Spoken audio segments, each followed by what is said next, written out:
Ilang mga ka-vibes, ayun. Yeah, hindi naman ganun kalamigan ngayon. Kaya pinapasyal ko yung aso ko at pinapatae. Taga pinapatae, no? Ayun. Ayun. Ayun. Sasabihin ng mga iba. At puro ayun yung sinasabi mo. Di, joke. Yeah, sige. Simulan natin ang pagpapasyal sa pagkuha ng video dito sa aking alaga, si Mocha. Uh, yeah. So simula kanina, hindi pa siya dumudumi. Nagpipi lang siya. Medyo hindi ko alam kung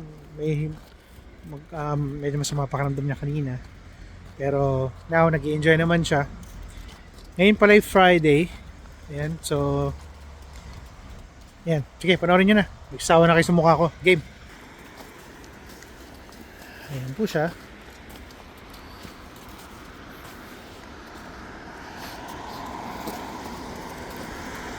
So predicted na dudumi siya ngayon kasi napapansin ko naghahanap siya ng ng timing.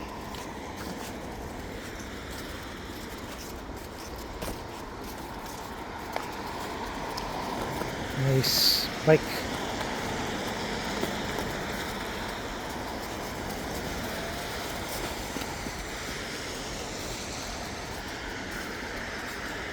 So kanina sobrang dulas ng kalsada.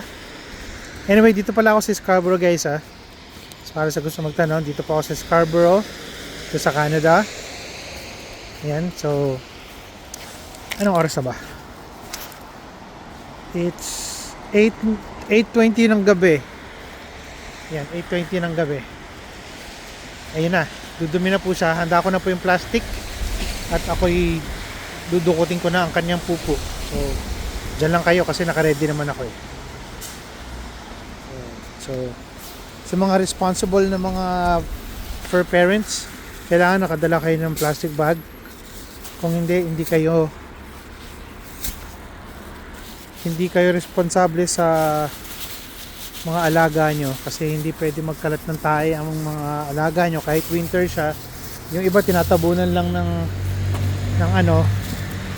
ayan, tinatabunan lang. So, hindi dapat po ganun, okay? Tapos po diretso pong tapon sa basura. Oh, yeah. Yeah. Okay. So ngayon makipaglaro po siya sa akin ng football. Kung sa mga hindi nakakalam ng football po, ang football po yung sisipain ko po yung yellow tapos hahabulin niya. Okay.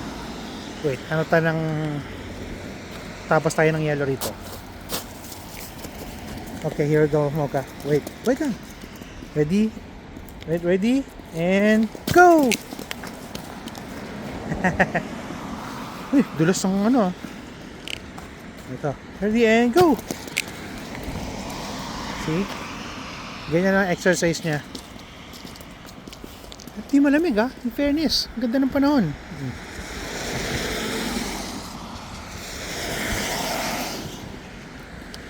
So dito kami sa bus stop.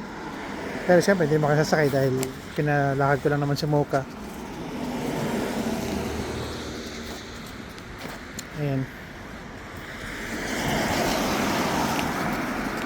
Mocha, not there.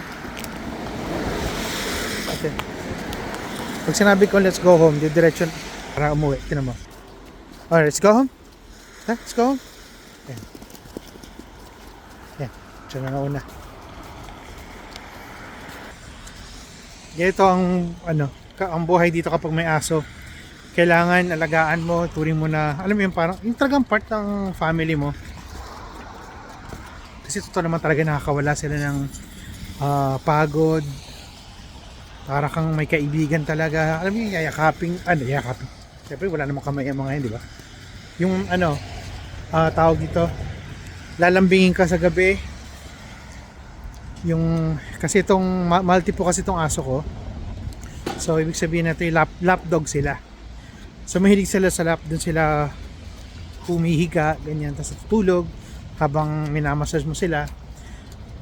Ayan, tapos yung iba ng mga malalaking aso din dito sa building. Nakakainis lang dito yung mga irresponsible, yung mga dog owners na hindi man na pinapulit yung mga dumi ng mga aso nila, lalo na sa mga lakaran. So anyway, Ayun lang guys, salamat sa ano at pinasyal ko lang kayo kasama ang aking doggy, si Mocha. Alright guys, signing off. This is DJ Ryan of Pinoy Vibes World dahil dito, good vibes all the time.